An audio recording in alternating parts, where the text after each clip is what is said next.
Well, I don't know if you've had the pleasure of seeing the first 2 episodes, but this is our final show on our ongoing series of Steve DiRado. We made it through it. Now, this jump series is one you have shown at the Decorative. I remember seeing the show there. And, you know, there are so many ways of, first of all, I love the title for the series. It's shouting out jump. It's just going over the edge. Yeah, it's all uppercase. That's what we do. We go over the edge once in a while. And that's what you're trying to talk about. Yeah, the jump series came about in 2000 and ended it in 2000. When did I end this? 2007? 2007, August 24th at 1:59 in the afternoon, as a matter of fact. The last jump. It was a project that I have friends that are out there. My friend Ellen, who says, when you're going back to the bridge, I'm not going back to the bridge when you're going back to the bridge, because I tend to obsess over things and never let go. Jump came about. First starts in 2000 as a way to limber up so that I could work on later afternoon projects. I've been going to this beach, Aquina Beach, for 20-something years at this point, and I've been photographing beach dwellers, people that repeatedly come year after year to the beaches of Martha's Vineyard, and I know thousands of these people when I photograph them at their blanket setting or at the water's edge, and it's figure drawing. I'm drawing with my camera. I see their bodies within nature and their relationships and how they hold hands or how they snuggle, and I thought, you know, I'm getting a little stiff with these images, and I've been driving by this bridge, which is called the Second Bridge, in the town of Edgartown, the dividing line between Oak Bluffs and Edgartown, for years, and I noticed that when I'm driving over this bridge, this is the waters of Situate that this water feeds into, that people would stand on the railing and they would jump 18 feet down below. Go to another one while you're talking. Yeah, we'll do that. This girl here upside down with her hair with sparkles, the celestial stars all around her. Talk about the moment. And she's floating, and then I'm going to go to the screaming girl that we see here. Flying. Well, I first decided I was going to shoot this from 12 noon to 2 in the afternoon. And I was going to do this in the worst possible time of day that light is severe. It's directly shining down on people. Photographers tend not to work that time of day. Painters don't work that time of day. No, there's no shadow. There's no contrast. And I decided I would do all the bad things to make interesting photos for nobody else's eyes except for me, by the way. Well, I have to backtrack and tell you that during this time I was coming to accept my father with Alzheimer's, and that I followed him in the nursing home at this point. And I would go and photograph him twice a week in the nursing home, and then I'd come back to this bridge, and I felt like I was limbering up for this other project, unrelated, called Beach People. Over the first couple of years, I found myself incredibly emotional about what I was doing. And what I wanted to do was photograph that moment of letting go, that moment of commitment of people jumping off of these railings into the ocean. I would say to them— It's a perfect title. Yeah, and I would say to them, I'm not here, I'm invisible. Let me meet your parents. Oh, my father's down there. You know, sir, my name is Steve DiRado. I made a little booklet to show them what I do. And I would just want to photograph your son, your daughter, your second cousin, on and off throughout the next couple of weeks of the summer. And these photos will never be seen for years to come. I'm going to probably shoot tens of thousands.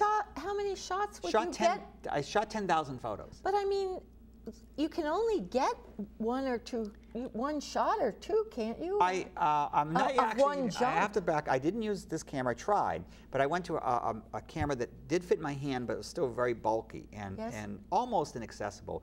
But I wanted to compromise. I didn't want to have somebody trip over my tripod, get hurt. So there was mobility. So holding this big, huge camera in my hand, I would lock on to the person who was standing on the railing, who was in trepidation. Am I going to jump my neck? And I would say to them, I'm not here. Stephen, I know, I saw you a week ago, fine. And I would just breathe with them. I'd literally be there 10 feet, 8 feet from them with my camera pre-focused, hand on the trigger, and the moment that they would make that leap, I would then move forward and make the photo. And I would literally bounce off the railing. That stopped me from going into the ocean with them. So how many shots could you get in that moment? Only one. One. And that's why I shot 10,000 shots over a 6-year period. So and did they jump repeatedly? Yeah, a lot of people, they're like conveyor belts. I would see them, they just come up and jump, go back. Oh my gosh. Some of them jump once, some of them would not jump, some would decide that at that point that they're done, basta, it's over with. Let's and the thing is that I walked away from it. We should go to the dinner series that's because we want to get that in. Wonderful series. So let's go back and what's the dinner series. The dinner series is an epic project. I have a couple And how many years has this been going on? I've been working on the dinner series since I was literally since I was 12. My very first photos were of dinner tables at family events, at holidays. And actually, I'm opening this one with my grandparents, shot back in 1984, I think it is. And what we're seeing here is Father's Day. And this is when I was first recording family events, the table. The table became the center force because it shows you the kind of ethnic foods that we were eating, how that it was the magnet of the family. The magnet. We're both saying it, right, exactly. The magnet of the family. Here's the matriarch, patriarch. Here's the grandparents central. And we're seeing aunts and uncles and my father, who's on the right-hand side, who's in the picture. I wasn't so much interested in them as much as what was happening by the table and the people around the table. I was making these photos on a weekly basis, monthly basis, yearly basis, and I was just labeling them and filing them and not really thinking about them.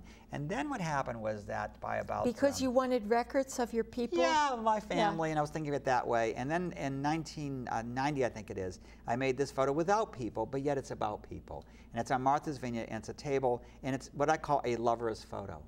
It's like you wonder about, there's only 2 plates at the table, so obviously this is, we assume and this moment couple, of solitude. Yeah, the fog, the candles, there's a romance to it, but yet it's very humble. There's nothing about this that shows that there's that these people have means, posterity or prosperity. That the photos made for posterity.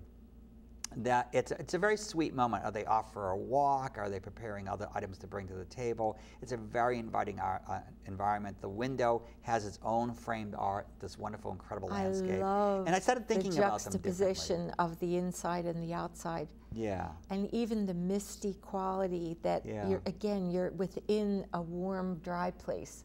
You know, there's that sheltered feeling and yet that connection to the place. Yeah, so in making this, I'm like, oh, you know what? This is much more than I first thought.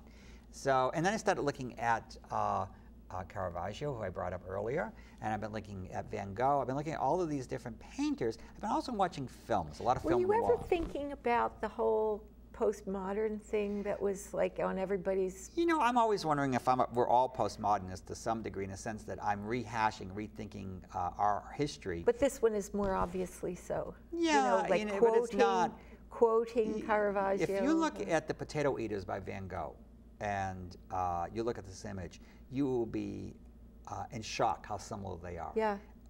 And I didn't know that till after I made this photo. So you weren't trying to do something postmodern hey, that was in let's do this style. Veneer. Let's do this. Let's do a Last Supper. It's not about but I'll do is like, hey, this reminds me of so a it painting. takes on more significance for you because of that that knowledge. We are history. You know, the other thing what's very exciting about this project is that we're pretty cool. We do things that we see in those films and those paintings and in those books. We are part of Hemingway's life. And the more things change, the more they stay the same. Yeah, we are part of Hemingway's life. We are the banquet, not the banquet years, but the movable feast. We are those incredible epic paintings where we do break down into groups and individuals. And I love making the photo after the drunk, after the one has been consumed and we've laid back, and there's an enormous amount of forensic evidence of what took place. The dog eating the... But there's also letting go. And the thing is that you let go. This one here, it was a profound image that I made in the sense that it's 1997. It was also during the time of the comets, interesting enough. So that's me, a self-portrait where I'm enlightened by reaching up for the light. I'm actually shutting off the light. We'll jump ahead. Here's one that is a spontaneous moment. Yes. And this one's called Uncle Ray. And matter of fact, for you people here in the Worcester area, my cousin, Maria Ferrante, the opera singer, who I'm very proud of, this is my Uncle Ray. This is her father in the foreground. You see anticipating these burgers. Wow. And actually, it's his son, Maria's brother Larry, that is pushing down the burgers. I think I heard them sing once. Remember you had a party where they sang once? Maybe it's possible. It's very, very possible. Here's another one that we're going to come to that is called Run Rung's Dinner. And this is a dear friend, Run Rung, in the background, who's watching all of her friends devour her food, her Szechuan food, and her joy of us. And so what I did was I left the lens open. That's me in the foreground. I tend to include myself a lot in these pictures. And she's watching us devour these. Where are you in the foreground? I'm foreground, right-hand side. Foreground, right-hand side. In the white shirt? Yeah, in the white shirt. I never would have recognized her. And again, the importance is the fact that she's the only one staying still in time. She's while just everything else observing everyone enjoying her food. So that's central to the table. This one is actually a very powerful piece. A number of museums love this one. bought this one for their collections. I love this one. I know for a fact that the Courier in Manchester has this. It's like all those Córdoba. Lenin paintings, the Spanish painters with that focused light. This mystery at the table. Even the big guy in the middle in the back is the he's the cavalier. He's pulling it apart. He's literally peeling it apart. This What do you photo. mean, peeling it apart? He's literally, when you see his hands pushing on the shoulders, it's like he's just like he's parting. He's like swimming through the crowd. Swimming through this crowd. This one here, I have to bring up. This was shot on the 20th of September, 2001. This is just weeks after 9/11, and this is the very first time that all these artists, patrons, playwright came together, intellectuals, because we needed to get back out into the world again. Yeah. And there was an enormous amount of love. And the gentleman center, looking at the plant, and that's me behind the plant, is what Pedro Abascal. There's actually a pepper plant. I see it. Somebody came that night. When you said the gentleman center, I thought you meant the man in the No, foreground. we're not going to talk about the gentleman center to the backside, but the man looking at me with the glasses on at the plant, very studious-like. That's Pedro Abascal, who's from Havana, Cuba, and he just had a show in New York City. Guess when? September early, and saw the towers come down. Wow. So here's this Cuban who loves America, who came to my house for this. I have a ritual where I have salon where all these artists come and partake Tuesday nights or Monday nights, depending on the year. And it's bring something to the table. That's my philosophy. If you're rich, you leave your hat at the door. If you're poor, you bring the 99-cent bag of chip. But you come to the table and you just simply enjoy. We have enough to go around that all you have to do is sit back and enjoy. Jumping ahead, the backside of the person central, the only one you don't see, is a fairly famous playwright, Gino DiRado. And Gino takes a lot of inspiration. I love the way the back of his head offsets the whole mob behind him. Yes, and here is his material in front of him. Again, this does not mean anything to you, but to me, to make the setup. The camera is always omnipresent, just like it's here with us in this room, is that if I see a narrative coming together, forming, then I will direct very, very quickly and make the setup and make the photo. You know, there's something about the crowdedness of the figures that seems to speak of safety and hovering together. That's why I brought up 9/11. It was so important. This, you know, I mean, look, it's a little cheesy. Let's face it. It's over dramatic. And we'll cling to each other, and we'll be in a safe space, we'll get in this little place together. Yeah, I let myself get away with this one. And get on my I can't stop looking at the guy in the middle, though. Next one that you're seeing here is my grandchild, Zach. And I knew this would be the last time that I see him without his feet touching the floor. So it has a subterranean world, and it has, of course, what we normally see above the table. So the line is broken up by the point of view, which is kind of an odd point of view. We don't normally look at tables this way. But when I walked into the room, I was very startled by the fact that his feet are dangling, and of course the photos I made from that point on. And of course that could have all kinds of symbolic references of not touching the ground, and not yet grounded, not yet, You got it. And then again, I make reference to Martha's Vineyard with the map behind, which was actually on that wall. I just moved it over a little bit. And his mother to our right. And again, this setting. This is actually a cottage that I was staying at for a few years in Martha's Vineyard. Great thing about being an artist is that wonderful friends have been so generous to give me places to come and live for a period of time to see. They want to see what I see. Yeah. And so, you know what? And we cook. What I can give back to them is to cook for them. They can be part of that. This is a house that I actually was in last night. This is the playwright Gino DiRado looking at his history, his mother and his father, at their dining room table. Now, last night I was there. Mom has since passed away. Very, very, very sad. Just recently too. And so a bunch of my friends came down to see Gino and to have a dinner so Dad could partake in a much larger ceremony.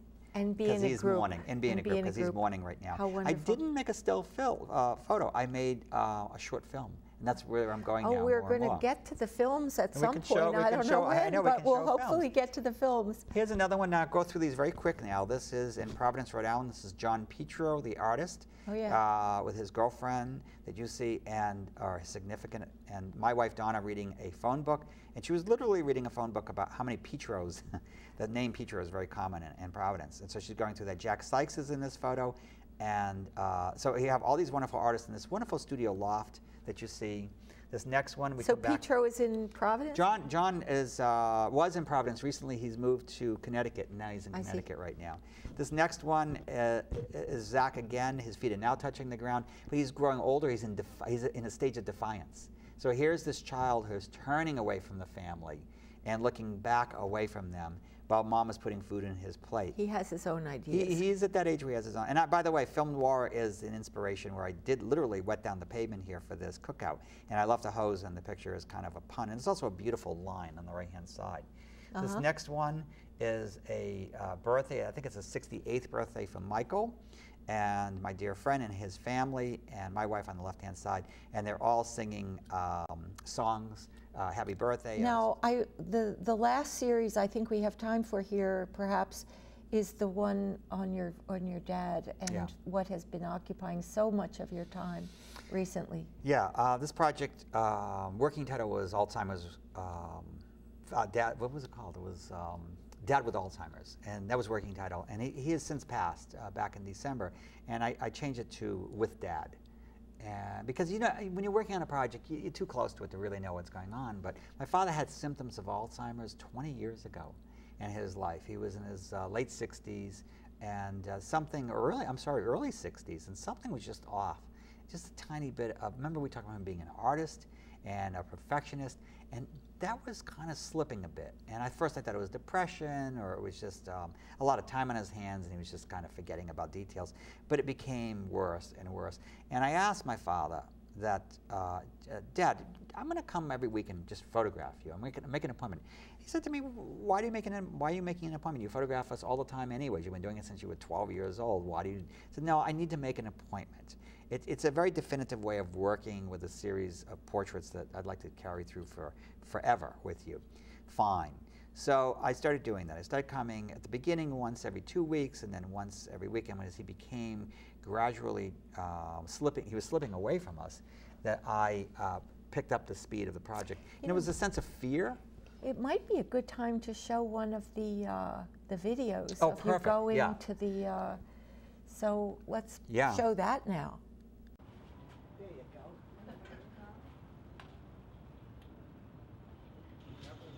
You're gonna have your picture taken, Jane? Huh?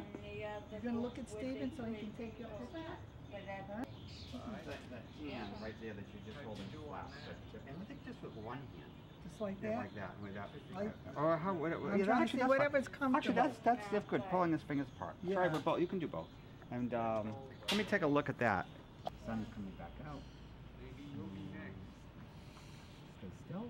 And have that finger come. Oh, there you go. Like that. We're just pulling apart that. Good. Stay still. 1, 2. Stay very still. 1, 2. Good. You Okay. move. We'll do one more. We'll do another. Don't move. Now wait for the exhale, and now wait for the inhale. And also wait for this little bit of sun to come back out. I know, isn't it funny? The only clouds in the area Right. now. We gotta really wait for that.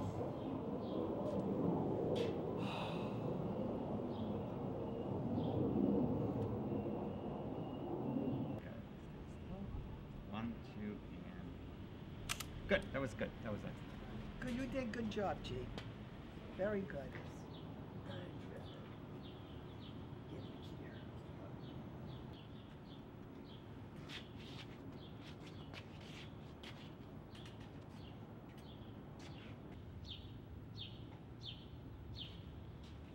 Somehow it's off the station. You want me to hold it? Yeah, see how it's just hitting mom like that? Just hitting her face from the side. Just a little bit. So if you can grab that and just have it just, Yeah, I see it. Do that. Good. It's gonna highlight all of it. So you can actually use the umbrella to give you, got it? Good. And then just have it hit her face. I'm bring it again. Come a little bit more over here. See, it's gonna pick up a little more. Oh, okay. There it is. There it is. Perfect. All right, 60 it up. 62, perfect. And, hey mom, just looking right at the camera. There you go. Stay very still. 1, 2, and good. We're done. That's it. It's like taking X-rays. Isn't it something? Good. That's it.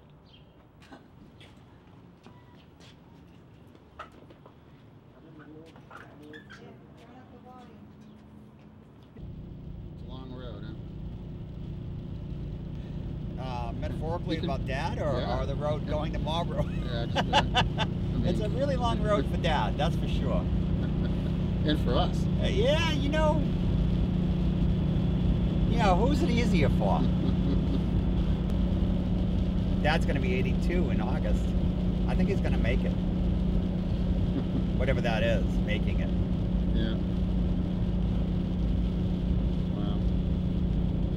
I had no choice. I mentioned about the emotions at one point about photographing people jumping off of this bridge, that there I was very emotional, but I was my father's son, I was a soldier.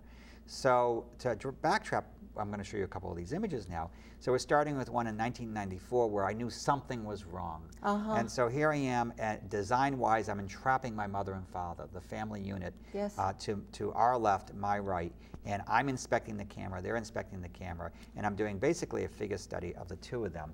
And again, nothing is apparent in what's happening. You know what's in, I just want to say this. Yeah. As I look at the two of them standing there together, Yeah. it's so much a traditional portrait. Like the average Joe frames it like the mother and father Right. standing together, framed perfectly. Yeah. But the way you break that Yeah. with the dark figure in the foreground. Yeah, I am See, the dark that's what figure. makes it, to me, Yeah. different from a snapshot. Yeah, it's again, I work emotional intuition is 50% of how I work, and then all the other stuff fills in, all of the art stuff. But it's always like, I need to make a photo right now. I need to record this second. So the next one that we see is my father, also around 95, 96, a little bit despondent. He's with his dog. The dog is well groomed. My father's well groomed. He's in his topiary. This is one of the things that he enjoyed doing. But now he's central. He's absolutely dead center central, which is one of the things I don't like to do photographically. Place. But he's in his world, his domain. It's a sense of him through his place. Yeah. And this next one is a very poignant, Ooh, seminal ooh. image. It reminds me of Bonnard's late painting. I think it was the last painting he did of himself. Did you ever see that one where he's looking in the mirror? Yeah, looking in the mirror. Yeah, and again, all this stuff comes back to haunt me. And there's a long history of people looking in mirrors. That is just... This, I want to tell you the story as quick as I can. At this point, I'm daddy sitting. My mother was a 25-hour day for my mother because of my father with the Alzheimer's. You have to dress him, you have to undress him, you have to feed him, put him to bed, and he's very, very, very simple. But what he kept doing during the weekends when my brother, my sister, and I would all come and we would daddy sit. We would take turns of letting my mother take off for the weekend and go visit family. And my father would get up periodically throughout the day and he'd go into the bathroom. But it was like every hour and a half, and I wouldn't hear the toilet flush or the water run, and he'd come back out 20 minutes later and, Dad, are you okay? Yeah, I'm fine. It's like, the next time you go in the bathroom, I want to come in with my camera. And he's like, okay. So I follow him in the bathroom, and he stands in front of this mirror, and he's looking in the mirror. And I thought to myself, all right, let me make a photo of the back of my father's head, him looking in the mirror, and we'll both figure it out together why he's doing this. Interesting. Sometimes the photos speak to me long after the image is made. Yeah. So I said to Dad, you know the deal. On the count of 3, I'm going to make this photo. I just want you to inspect yourself. Okay, son. So okay, Dad, here we go. 1, 2, and on the count of 2, he turns around and he looks at the camera. And I said, no, I want you to look in the mirror. And he looked at me very serious-like, and he waved his finger at my face, and he said, but the man in the mirror is looking at you. Oh. And I thought, oh my God, he doesn't know who the man in the mirror is. He's lost his sense of self. And this was like, okay, what do I do? Do I not make this photo because it was too personal? 2, do I cry because it was an amazingly emotional moment that I lost my father, literally lost my father at this point? Or 3, be my father's son, which I mentioned, the soldier, and make the photo for the world to hear this, because again, it's what Alzheimer's is all about. There's still another series. I don't know whether we should even try to go there. Do you want to go to the Jacob, or shall we move? I think the Jacob could be left behind for a while. I don't have it here, but... And then we will show some of the videos. Yes, I think we should go to some of the videos. I'll set you up for the dog videos, which you have, which would be a wonderful way to We'll leave. have a lighter vein. We'll go to an uplifting, less emotional.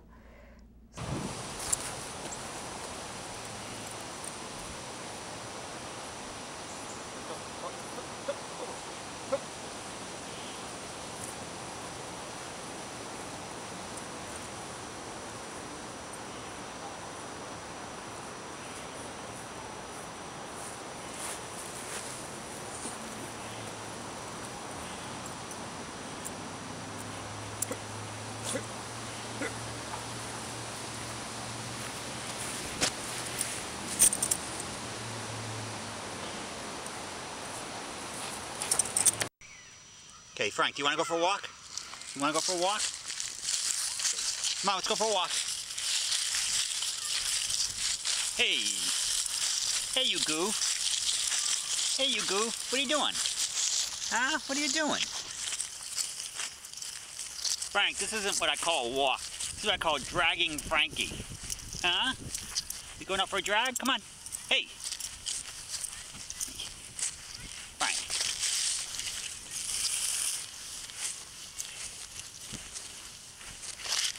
He's the silliest dog I've ever had. Huh?